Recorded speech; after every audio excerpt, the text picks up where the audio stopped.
حکم پہلے باپ کا مانو، خدمت پہلے ماں کی کرو. شریعت کے ضابطے بتا رہا ہوں. اماں خدمت زیادہ کرتی ہے بچوں کی.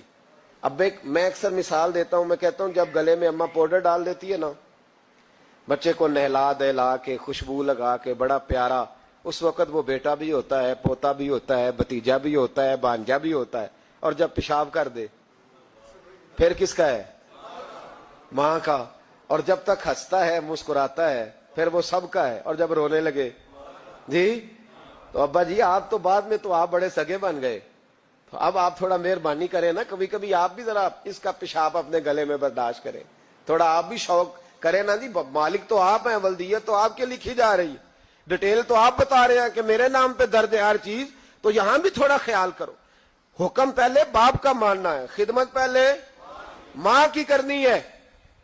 اور فرمایا میرے محبوب کریم صلی اللہ تعالی علیہ وسلم نے کہ تو نے ان سے باتیں کرنی ہے، میٹھے بول بولنے ہیں. مسند احمد میں بڑی ٹھنڈی، بڑی میٹھی، بڑی پیاری حدیث ہے.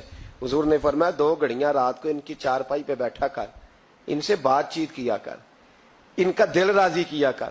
فرمایا اگر تو انہیں خوش کرنے میں کامیاب ہو گیا، رب تجھے 2 حج اور 2 عمرے کا ثواب عطا فرمائے گا. اگر تو انہیں، اور ماں باپ اگر پردہ کر جائیں پھر تیری دعاؤں کا رخ ماں باپ کی طرف. امام راضی نے تفسیر کبیر میں حدیث لکھی ہے، ایک شخص پر آخری وقت طاری تھا، نزع کا عالم تھا، لوگ کلمہ پڑھاتے تھے، زبان پہ جاری نہیں ہوتا تھا. ان حدیثوں کو روز یاد کیا کرو، روز ماں باپ سامنے آئے تو ان حدیثوں کو ذہن میں لایا کرو.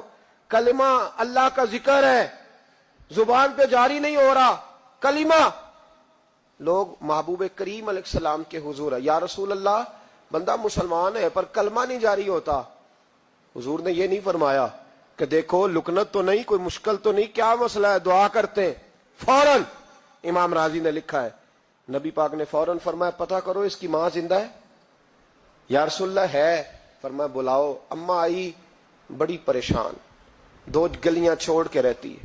فرمایا تیرا بیٹا ہے؟ تو ماں نے مصطفیٰ کا چہرہ دیکھا تو رو پڑی، کہنے لگی حضور میرا ہی ہے. فرمایا تو ناراض ہے؟ اماں کہنے لگی حضور بڑی ناراض ہوں، اس نے بڑے ظلم کیے، بڑی زیادتیاں کی میرے ساتھ. یا رسول اللہ صلی اللہ علیہ وسلم بڑا ستایا.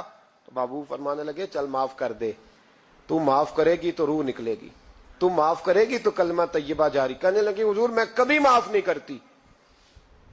دنیا میں کسی کو آگ کا عذاب دینا حضور نے جائز نہیں رکھا، اسلامی سزاؤں میں اس سے اکثر جگہ پہ منع فرمایا، لیکن یہاں میرے محبوب نے فرمایا لکڑیاں لاؤ.